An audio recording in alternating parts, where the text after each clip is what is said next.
నానిది కొత్త మూవీ వచ్చేసి 'పారడైజ్'. ఈ సినిమా నుంచయితే కొత్త సింగిల్‌ని వదిలారు. అంటే కొత్త పాటను వదిలారు. అసలకి పాట అయితే మామూలుగా లేదు. ర్యాంప్ అంటే ర్యాంప్ ఉంది. అనిరుద్ అయితే చింపి అవతల పాడేశాడు. సో, ఈ సాంగ్ గురించి అయితే ఈ వీడియోలో మాట్లాడుకుందాం. టాపిక్‌లోకి వెళ్ళే ముందు మీరు గనక సబ్స్క్రైబ్ చేయకపోతే మాత్రం ఇప్పుడే చేయండి.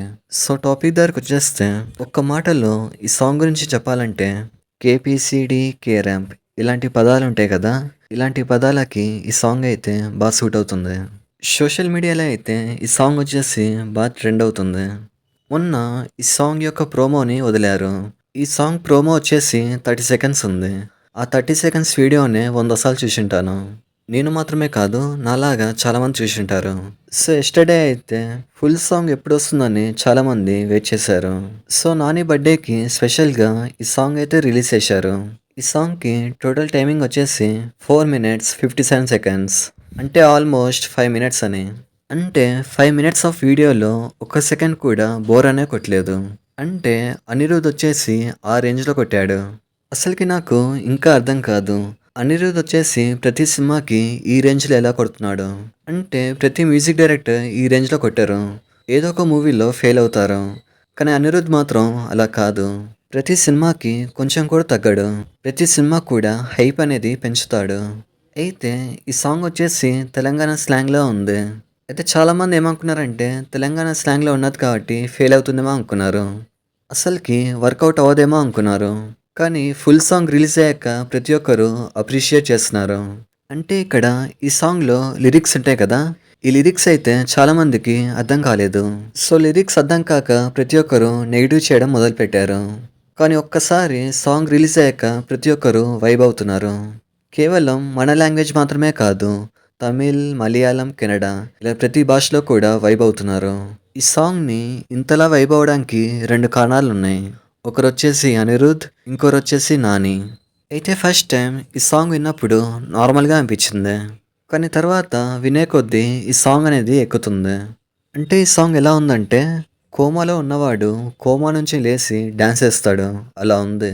ఈ సాంగ్ వచ్చేసి చాలా తొందరగా ట్రెండింగ్ అయిపోయింది. ట్విట్టర్‌లో అయితే ప్రతి ఒక్కరు జడలేసుకొని పోస్టులు పెడుతున్నారు. వాళ్ళ ఫేవరెట్ హీరోస్‌కి ఎడిటింగ్ చేస్తున్నారు. కేవలం మహేష్ బాబు, పవన్ కళ్యాణ్ వీళ్ళ ఫ్యాన్స్ మాత్రమే కాదు. తమిళనాడులో కూడా వాళ్ళ ఫేవరెట్ హీరోస్‌కి ఎడిటింగ్ చేస్తున్నారు. సో, ఇక్కడైతే ఈ సాంగ్ వచ్చేసి హై అనేది చాలా ఇచ్చింది. సో, ఈ సాంగ్ చూస్తేనే అర్థమైపోతుంది. నాని వచ్చేసి టైర్ 1 లిస్ట్‌లోకి వెళ్ళిపోతాడని. ఇన్ని సంవత్సరాల నుంచి నాని అయితే టైర్ 1 లిస్ట్‌లోకి ఎప్పుడొస్తాడని ఎదురు చూస్తున్నాం. సో, ఫైనల్‌గా ఆ రోజైతే తొందరలోనే ఉందని చెప్పాలి. అయినా నేచురల్ స్టార్ నానికి టైర్ 1, టైర్ 2 ఇలా అవసరం లేదు. తనది సెపరేట్ టైర్ అని చెప్పాలి. అయితే ఈ సాంగ్‌లో ఒక స్టెప్ ఉంటది. ఆ స్టెప్ ఏస్తాడు. ఒక రేంజ్‌లో ఏస్తాడు. అంటే ఇప్పటి వరకు నాని డాన్స్‌ని మనం ఎప్పుడు అబ్జర్వ్ చేయలేదు.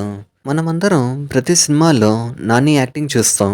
కానీ డాన్స్ గురించి పెద్దగా మాట్లాడుకోం. అయితే ఈ సినిమాలో కేవలం యాక్టింగ్ మాత్రమే కాదు, నేను డాన్స్ కూడా వేయగలను అని ఈ సాంగ్‌తో చెప్తున్నట్టుంది. ఈ సాంగ్ మొత్తం ఒక ఎత్తయితే ఆ స్టెప్ ఏదైతే ఉందో అదైతే ఇంకో ఎత్తు అని చెప్పాలి. సో, ప్రతి ఒక్కరైతే జడలేయడం మొదలుపెట్టారు. ఇంకొన్ని రోజులుంటే టాటూ కూడా యేసుకుంటారేమో. సో, ఇక్కడైతే ఈ సాంగ్‌తోనే అర్థమైపోతుంది. ఈ సినిమా వచ్చేసి బ్లాక్ బస్టర్ అని. ఈ సినిమా కూడా దసరా రేంజ్‌లో ఉంటుందని ఎక్స్‌పెక్ట్ చేస్తున్నారు. నాకు తెలిసి ఈ సినిమా అయితే దసరా సినిమాకి డబల్ ఉండొచ్చు. అయితే ఈ సినిమాకి 'పారడైజ్' అని ఎందుకు పెట్టారంటే ఇక్కడైతే ఈ సాంగ్‌లో లొకేషన్ ఉంది కదా! ఆ లొకేషన్ వచ్చేసి పారడైజ్. అందుకే సినిమాకి పారడైజ్ అని పెట్టారు. సో, ఇక్కడైతే ఈ సాంగ్‌కి థియేటర్‌లో అయితే శవాలు లేస్తాయని చెప్పాలి. సో, ఇది మ్యాటర్. ఈ సాంగ్ గురించి మీరేమనుకుంటున్నారు? కామెంట్ చేయండి. ముఖ్యంగా నాని స్టెప్స్ ఉన్నాయి కదా! ఆ స్టెప్స్ గురించి చెప్పండి. సో, ఇది మ్యాటర్. చూసారు కదా వీడియో. ఇలాంటి మరిన్ని వీడియోస్ కోసం లైక్, షేర్, సబ్స్క్రైబ్ చేయండి. Thank you.